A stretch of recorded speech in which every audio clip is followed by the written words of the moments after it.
Salut à tous, c'est CRISPR-Cas9, la chaîne de vulgarisation en biologie. Alors je te remercie d'avoir vu mes deux précédentes vidéos, la première sur la cellule, la deuxième sur les virus. Si ça t'a plu, ce que je t'invite à faire, c'est t'abonner, activer la cloche des notifications et lâcher un pouce bleu. Je te conseille de t'asseoir parce qu'aujourd'hui on va parler d'un sujet épineux.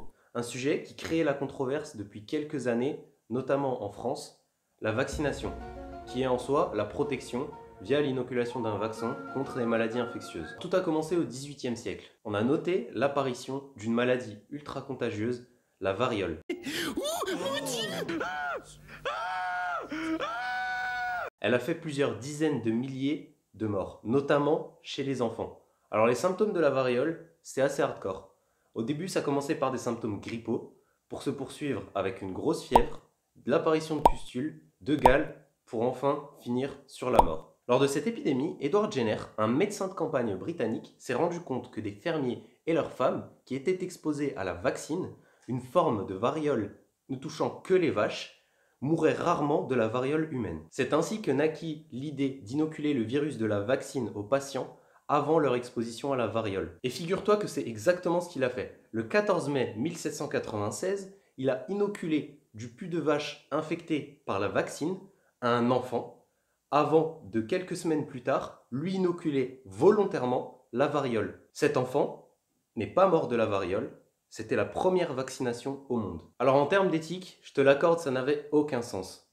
Vacciner un enfant, comme ça, sur une idée, c'était complètement fou. Très peu de gens le savent, mais c'est de ce concept-là, de cette expérience-là, qu'est née la vaccination. Ça vient de vaccine. Donc on va faire un saut dans le temps maintenant.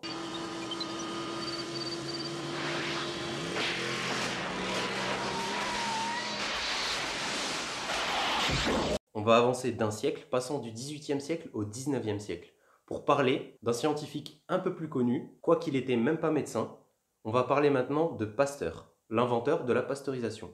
Ouais, le lait pasteurisé que tu as dans ton frigo. Alors Pasteur, même si c'était pas un médecin, il était téméraire et c'était un homme de science.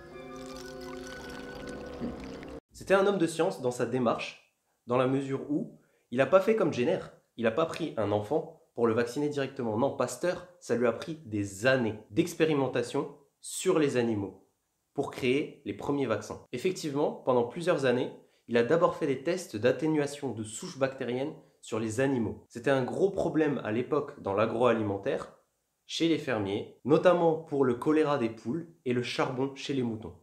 Alors c'est Pasteur qui a inventé les premiers vaccins pour ces maladies-là.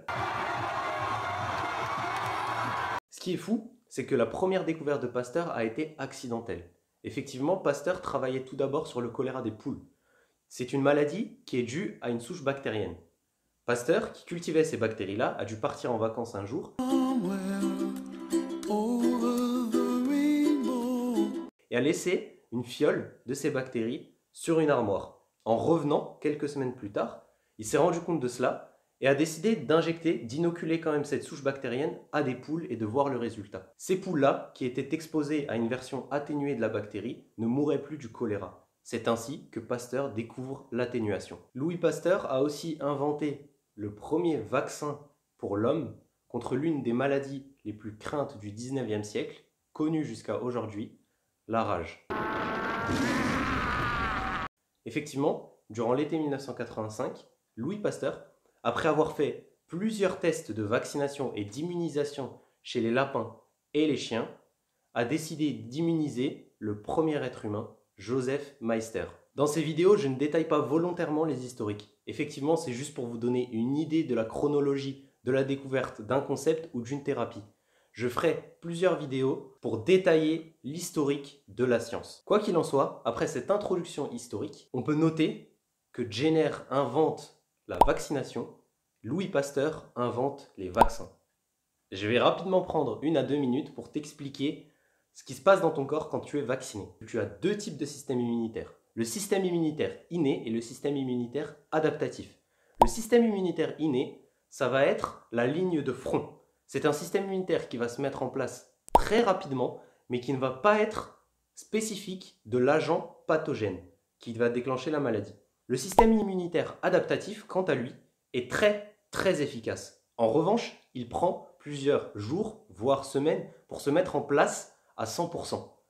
Tu l'auras compris, le système immunitaire adaptatif, c'est le système immunitaire qui va générer la mémoire contre les agents pathogènes et surtout les anticorps. Quand on te vaccine, c'est ce système immunitaire-là qu'on va chercher à stimuler. Effectivement, le système immunitaire inné n'a pas de mémoire, il ne génère pas de mémoire, ni d'anticorps. En revanche, lorsqu'on va t'injecter la souche atténuée de la bactérie ou du virus, le vaccin, on va stimuler le système immunitaire adaptatif sans causer la maladie, puisque le virus ou la bactérie est atténué.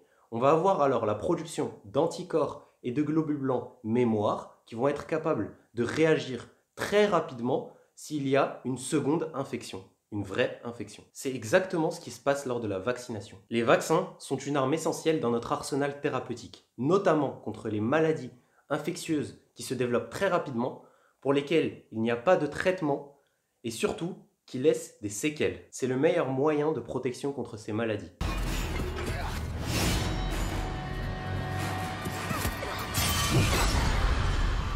Alors bien évidemment, la vaccination c'est situationnel. Si tu as 20 ans, que tu es en pleine forme, que tu te fais des cures de thé au gingembre et au citron tous les matins, je ne vais pas te demander de vacciner tous les ans contre la grippe. J'ai mal au crâne, j'ai la nuque très raide, va te recoucher. Je fais une rupture d'anévrisme. En revanche, si tu commences à vieillir ou si tu as des grands-parents, il est judicieux de les vacciner chaque année contre le virus de la grippe. Effectivement, plus tu vieillis, plus tes défenses immunitaires vont être fragilisées. Selon l'Organisation mondiale de la santé, ce sont 2 à 3 millions de personnes que la vaccination sauve chaque année dans le monde. La vaccination a également éradiqué la variole sur l'ensemble du globe et la poliomyélite en France. Cette thérapie sert à te protéger toi, mais tous les autres également. Effectivement, au sein d'un groupe, lorsqu'un nombre suffisant d'individus vaccinés a été atteint, l'ensemble du reste des individus qui ne peuvent pas se vacciner à cause de maladies ou à cause d'insuffisance vont être protégés. La propagation de la maladie s'arrêtera d'elle-même. Tu peux comparer ça à un rempart. Moins il y a de vaccinés, plus il y a de brèches dans le rempart et les maladies pourront s'y engouffrer. Plus il y aura de vaccinés et moins il y aura de brèches dans ce rempart. Ce concept est appelé immunité de groupe. On en parle assez fréquemment en ce moment, notamment à cause du Covid-19. Le pourcentage minimal de population qui doit être vaccinée pour protéger l'ensemble de la population et atteindre cette immunité de groupe est appelé quant à elle couverture vaccinale. L'immunité de groupe, c'est un concept qui protège les gens qui ne peuvent pas se vacciner. Si tu peux te vacciner mais que tu fais partie des antivax, je vais m'occuper de toi tout de suite. Les antivax, c'est quoi ? C'est une partie de la population qui m'énerve énormément. Ce sont des gens qui ne croient pas aux bienfaits des vaccins. Plus encore, ils croient que les vaccins ont été mis sur le marché pour rendre les gens malades. D'après des études scientifiques, ils démontreraient que les vaccins sont liés à des cas d'autisme chez l'enfant notamment. À part dire des conneries, hein ? Historiquement et avant 1998, les vaccins étaient globalement bien vus de la population. Effectivement, ils ont contribué à éradiquer des maladies et à diminuer le nombre de patients pour des pathologies très graves. C'est en 1998 Le premier corner pour l'équipe de France. Corner rentrant, il est bien frappé au premier poteau. qu'une des premières études anti-vax est sortie. Andrew Wakefield, un membre de la communauté scientifique, comme quoi ils sont pas tous bons, a démontré un lien possible entre le vaccin rougeole, oreillon, rubéole, ROR, et des cas d'autisme. Cette étude, malgré que publiée dans un journal à un impact énorme, le Lancet pour pas le citer, était complètement fausse. L'étude comporte un nombre de biais énorme. Pas de groupe contrôle et l'expérience a été faite sur 12 patients uniquement.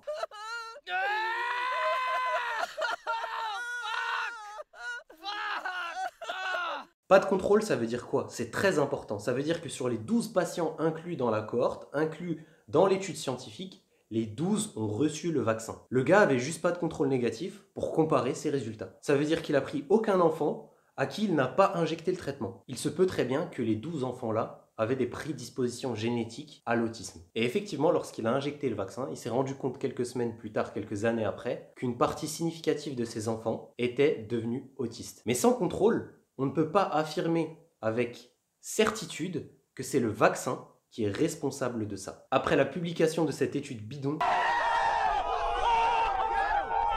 la couverture vaccinale a drastiquement diminué au Royaume-Uni et aux États-Unis. Aux États-Unis, où la rougeole avait été complètement éradiquée, elle a réapparu après les années 2000 et on dénombre entre 50 et 1000 cas par an à l'heure actuelle. No, God, please, no! No! D'autant plus qu'une vraie étude, cette fois-ci, a démontré l'inverse. Effectivement, une étude récente menée au Danemark sur plus de 650 000 enfants a montré qu'il n'y avait aucun lien entre la vaccination et l'autisme, notamment chez les populations à risque. Là où ça me chagrine un peu, c'est que ces études, ces contre-études, coûtent énormément d'argent, du temps, de la logistique et des scientifiques. Tout ça, ça pourrait être investi dans d'autres causes beaucoup plus nobles. Là, je vois tous les anti-vax s'exciter chez eux.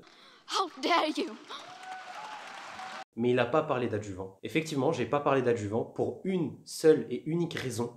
Il n'y a aucune étude scientifique à l'heure actuelle qui démontre une relation entre les adjuvants et une hausse du taux d'autisme lors de la vaccination. Rapidement, un adjuvant, c'est une molécule chimique qui est ajoutée au vaccin, à la molécule active, pour augmenter l'inflammation, pour recruter plus de globules blancs sur le site de l'infection, de l'inoculation. Lorsqu'on s'est rendu compte de tous ces biais, la publication d'Andrew Wakefield, qui a d'ailleurs été déchue depuis, a été retirée du Lancet. Vous êtes révoqué, déchu, exilé. On va s'arrêter là pour la vaccination. Je suis désolé si cette vidéo était un peu dense, mais c'est un sujet qui me tient vraiment à cœur. Un sondage un peu bidon que j'ai vu la dernière fois, d'ailleurs à ce propos, tous les sondages sont bidons. Vous prenez l'échantillonnage, en général les sondages sont des sondages qui sont faits sur un échantillon de 1000 personnes. Alors 1000 personnes, je ne sais pas si vous vous rendez compte, mais c'est absolument pas significatif de 60 millions d'individus. C'est pour ça que je vous invite à ne jamais croire les sondages. Peu importe, ce sondage-là démontrait que une personne sur 4, un Français sur 4, croyait à une théorie du complot. Ouais. Par exemple, que la Terre est plate. Ou alors qu'il y a un groupe d'Illuminati qui se réunissent de temps en temps pour décider ce qu'ils vont faire du monde. Une personne sur 4, 25% de la population. Premièrement, ça montre que ce sondage est bidon. Ensuite, ce que ça nous montre, c'est qu'il faut nous inciter à penser par nous-mêmes. Réfléchir et se poser les bonnes questions. Ne pas croire les gens sur parole. Ils ont les mêmes sources d'informations que vous et moi. Ce que je veux dire par là, c'est qu'il faut arrêter de croire tout ce que les gens vous disent. Et par les gens, je veux dire les médias, bien évidemment, mais je veux également dire le bouche à oreille. Moi, si ça se trouve, je suis en train de vous raconter des bêtises depuis le début. C'est pour ça que je vous invite à chercher vos sources, vos propres sources. Une seule information ne peut pas être extraite d'une seule source. Croisez un nombre incalculable de sources pour la même information, pour être sûr de la véracité d'une étude ou d'une information. C'est d'autant plus vrai en science. En science, il n'y a pas de place à l'interprétation. On a des hypothèses, une méthodologie et des résultats. Alors on l'a vu, tout ça, ça peut être biaisé, mais en se penchant sur les articles scientifiques, on peut rapidement se rendre compte de la méthodologie. Est-ce qu'elle est bonne? Est-ce qu'elle n'est pas bonne? Sur ce, je vais arrêter de m'énerver contre les complotistes et les anti-vax. Je vous remercie d'avoir vu cette vidéo.